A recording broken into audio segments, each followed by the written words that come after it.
Good morning, everyone. So the next topic we have for our lecture is rhythm. So rhythm is pretty much used in music, and we're pretty much aware of rhythm.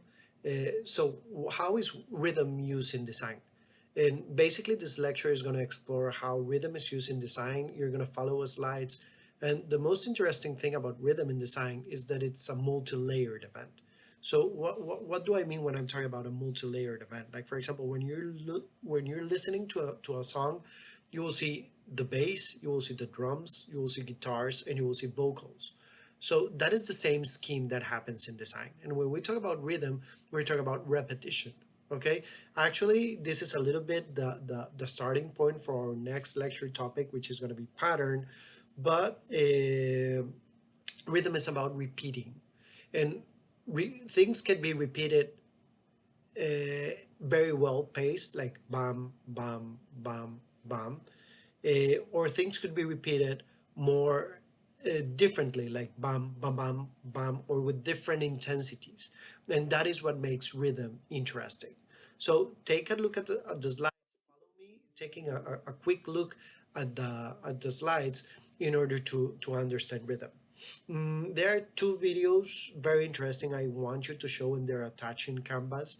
One is the Winter Garden marble machine, and take a look. I know it's a machine. It was a machine done with wood by him, but it's pretty much interesting how when you're watching the video, you see the relationship, or you feel the relationship between the sounds and the visuals that you are looking at.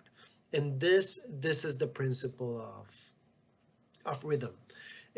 Also, I will highly recommend another OK Go video. The interesting fact of this video is that this video was filmed with fast camera, and it displayed more or less in slow motion, and you can pretty much feel the steps and the things that are visually happening with the music, and that generates a rhythm. For example, take a look at how the balloons explode in sequence, boom, boom, boom.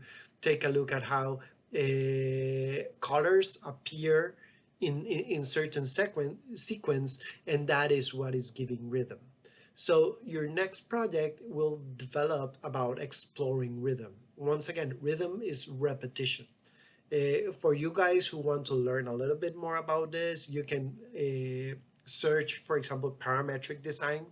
Parametric design will give you key elements of repetition and of rhythm in design. Also, I placed a couple of videos. Like there's this video of Taylor Swift deconstructed, and the most interesting things about that video, look at how they're graphically expressing rhythm. So you can see rhythm, for example, in those kind of equalizer waves that shows the rhythm of the song. That is more or less what I have to say about rhythm so far. Let's take a look at the slides pretty fast. Okay, guys. So here are the slides of rhythm. So basically, when we talk about rhythm, we talk about repetition. Take a look at this.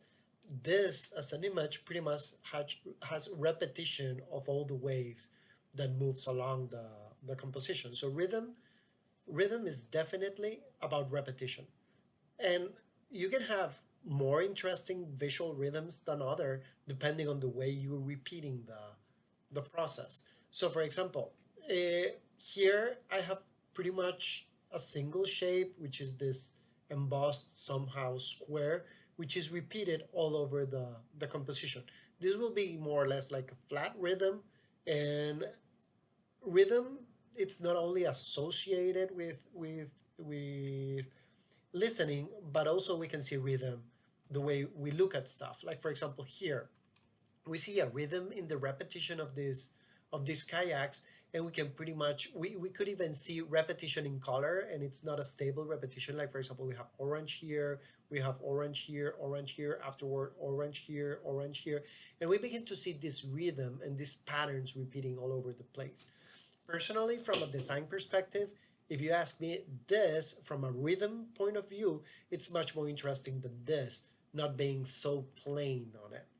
Okay, This, for example, is use of this repetition, and this is an architectural example. You can pretty much see how you begin to repeat these diagonal lines, how you begin to repeat these horizontal lines, and it's pretty much interesting the way it begins to repeat itself. This is not a uniform repetition, even though it's more or less uniform because you see the diagonals like on the same position, but you see there's like, for example, this point is shifted from this point, and this point is as well shifted from this point, so they're not completely vertical. And these kinds of plays make whatever design or whatever you're doing much more interesting. Here you can see a lot of repetition. This is parametric design. I told you, if you want to go into see how rhythm is very interesting, take a look, do a Google search on parametric design.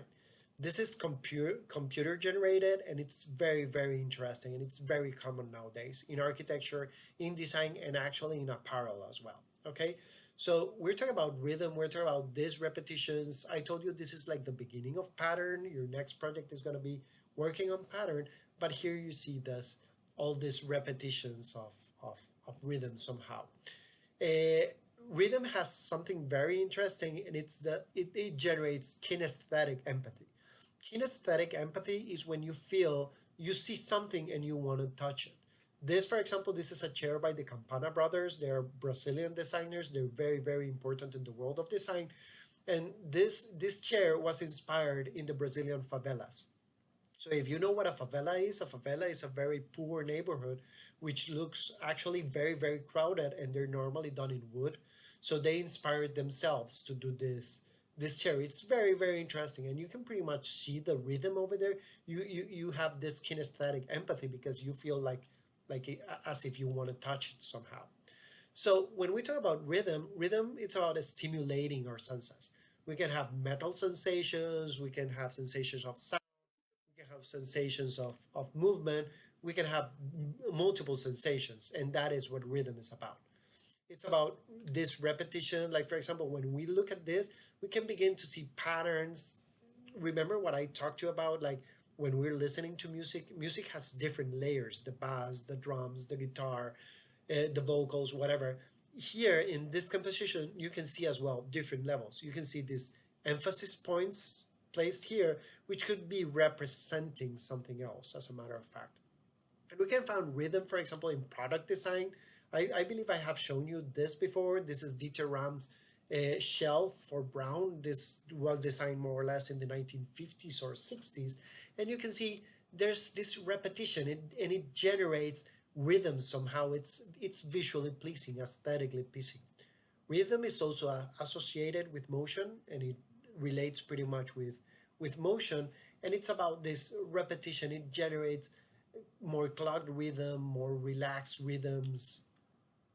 Take a look at this video. This video is pretty interesting. It was filmed in high-speed camera, and afterward, it's displaying slow motion. And you're gonna see how the way the colors pop out, it will begin. You can feel actually the music playing with the colors. So that is about feeling rhythm. You can see rhythm in art. You can see rhythm as this time movement, this spaced movement of shapes, of colors, that it generates sensation of motion, and that it's progressive. It means it can start very small, and as time passes, it begins to get stronger and wider and more deeper somehow. This, for example, is a very nice architecture sample of the use of rhythm. I look at this, I can remember the Opera House in Sydney is pretty much designed the same way in order to represent rhythm. And rhythm is not solely for architecture, it's for architecture, it's for apparel design. You can find it everywhere. Take a look at this video. This video is pretty interesting. This guy, this crazy musician artist, he developed this machine. It's called Wintergatan, and this machine, it's pretty interesting because it generates music. It generates sound only by using ball bearings, excuse me, and also has a bass uh, within it. It's over here, which the musician touches the strings. but it's pretty interesting because it's a mechanical gadget, and once you see it in motion, you will see the rhythm moving through it. I believe this is a pretty narrow explanation of the rhythm lecture. Take a look at that, and I hope this works, and see you on our Zoom meeting. Thank you so much. Bye.